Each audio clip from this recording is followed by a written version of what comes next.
Good morning. This is Friday Fireside, and I'm here with Eric Gillin, whose name is not man. Eric Gillin, who's Chief Brand Officer for Trusted Media Brands. Eric, how are you? I'm really good. Thank you for having me.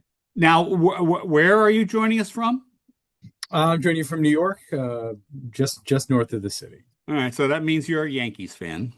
No, actually, I grew up in Boston, so I'm a Boston fan. Okay, well, it's still Eastern Division. I'm obviously an And Orioles fan. Yeah. listen, there's not much for me to root for this year, but hopefully your Orioles are doing better.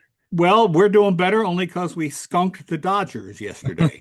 There you go. 12-2 or some ungodly thing. Okay. Tell me about Trusted Media Brands.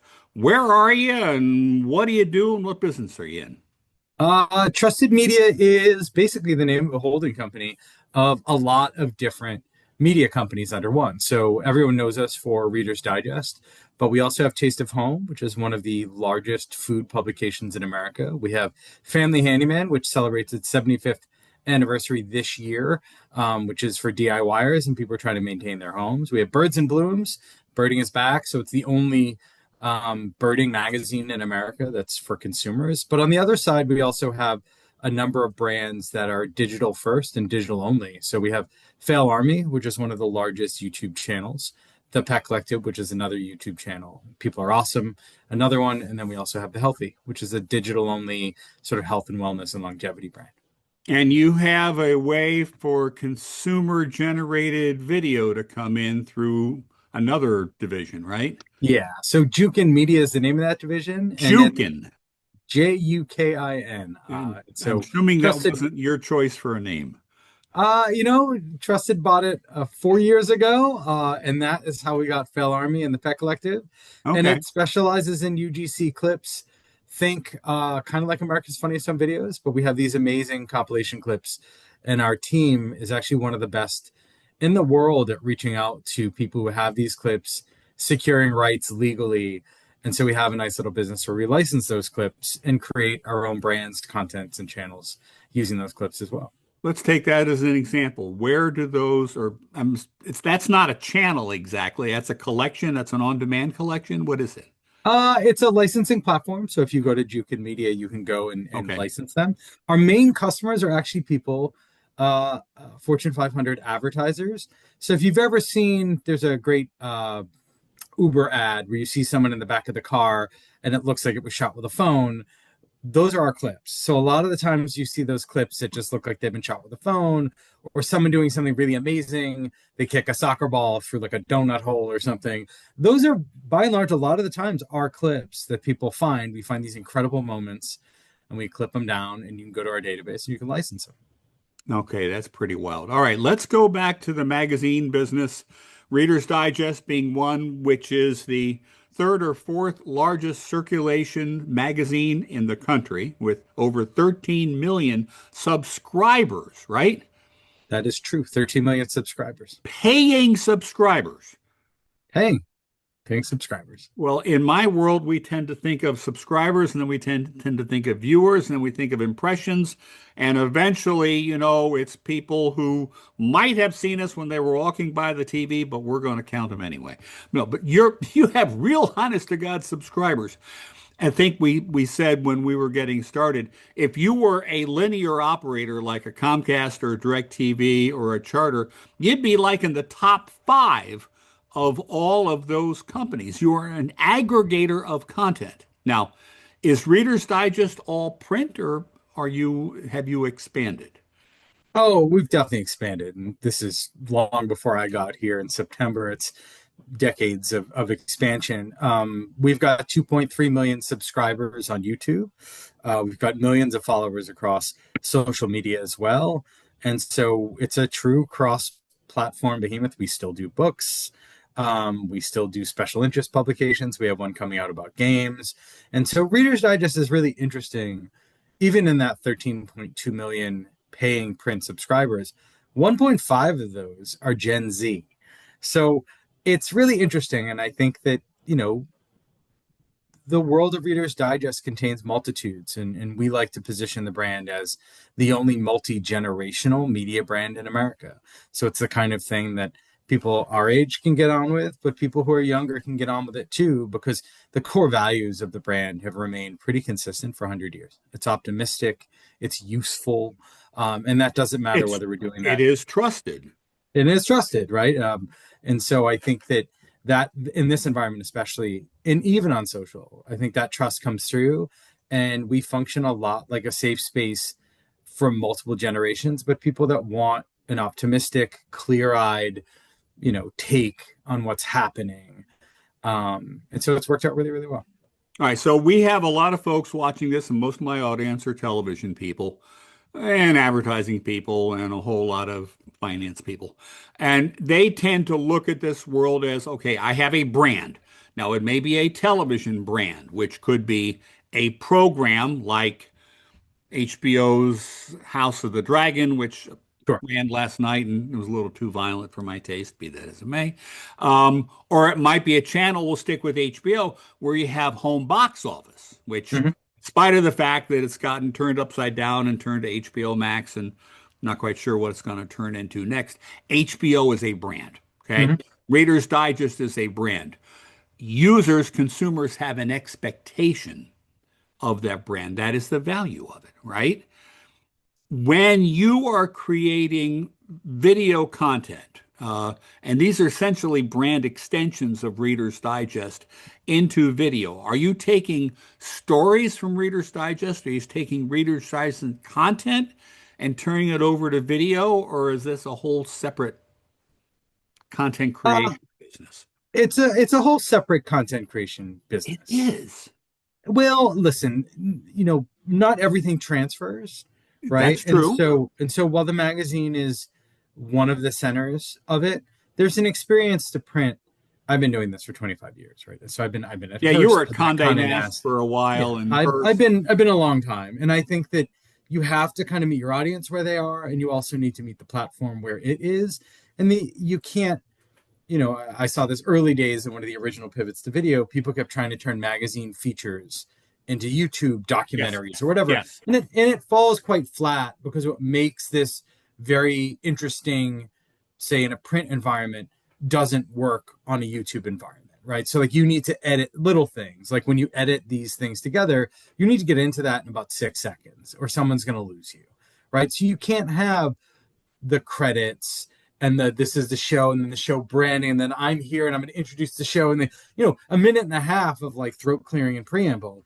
Just get into it, right? Because the internet is a world of cold opens. So you kind of have to change your approach to how you create that content, but not your approach to the brand, right? So Reader's Digest, just because being salacious would work, doesn't mean that we do that. That would be very off brand.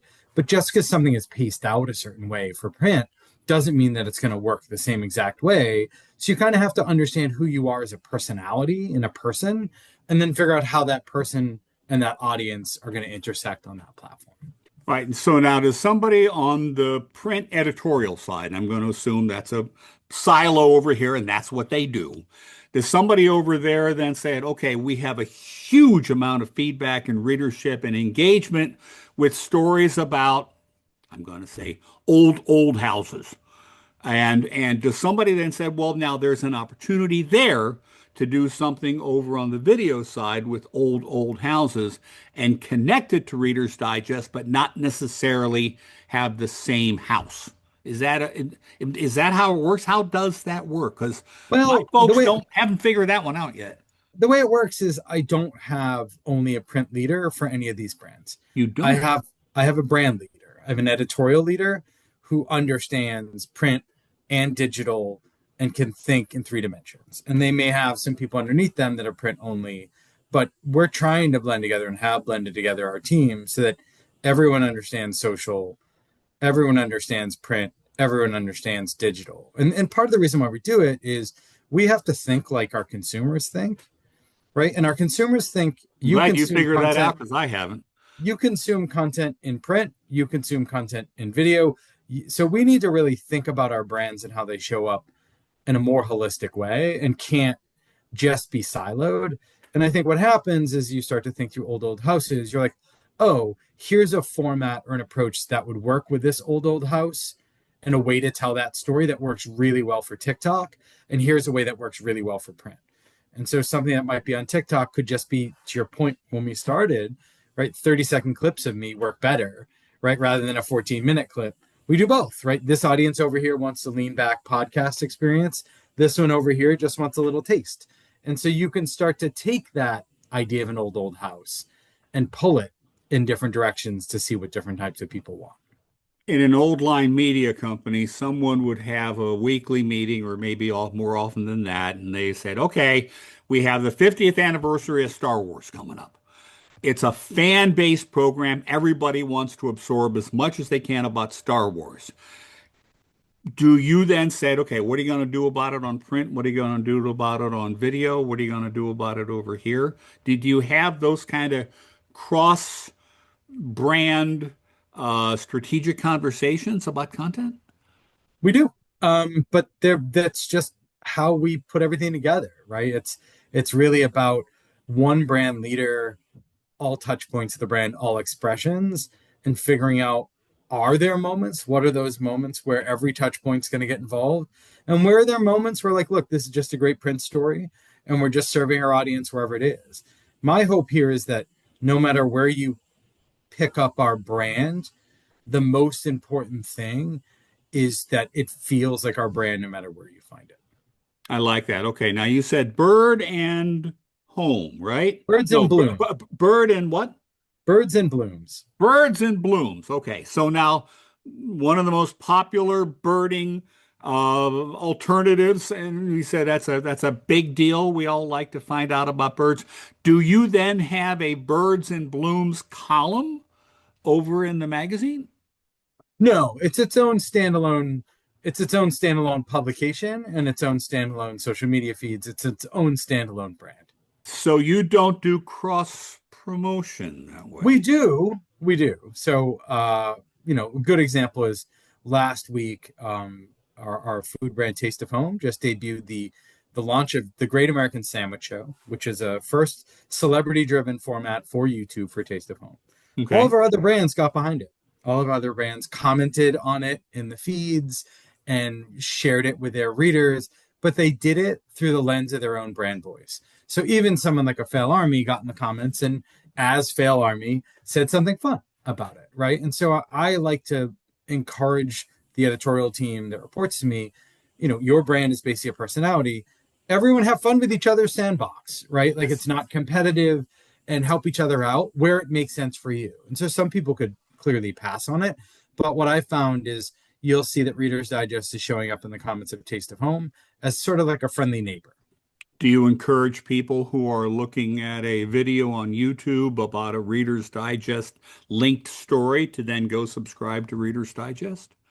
Yeah, but I mean, in maybe a less direct marketing way now. Okay. Right? Like what we're trying to do is we're trying to go from randoms to fandoms, right? And the way that media has been built has been you acquire a lot of randoms through Google search or through other mechanisms, and we need them to fall in love with us and deepen their journey with us. So it may not be about subscribing to us right away, but it might be like, hey, go view this story, right? We're teaching people that our brands have value. Random to fandom, dude. I got to quote that one. I like that a whole lot. Okay. We got about a minute. Tell us what's hot this year for trusted media brands. What's the most fun thing you're working on? Man, the whole thing is fun. This is easily the most fun job I've ever had. We have the 75th anniversary of Family Handyman coming up with a big surprise on the cover. I won't spoil it. Then in September, we have the 10th anniversary of Reader's Digest, Nicest Places in America, with a big surprise on that cover that you haven't seen. The Great American Sandwich Show will continue to roll out new episodes through August. We've got the cookie exchange, the holiday cookie exchange of Taste of Home at the end of the year, rolling out to new cities. So what you're going to see from us are more content, more special moments, more ways for us to open the doors and let our communities come in and celebrate with us, and then more small targeted live events where we show up and can really just honestly engage and make friends with our community. Cool. Well, guess what? Eric Gillin, we are out of time, but it sounds like you're having a lot of fun. Thank you, Bud, for your time. I really appreciate it. Thanks, Rick. Appreciate you.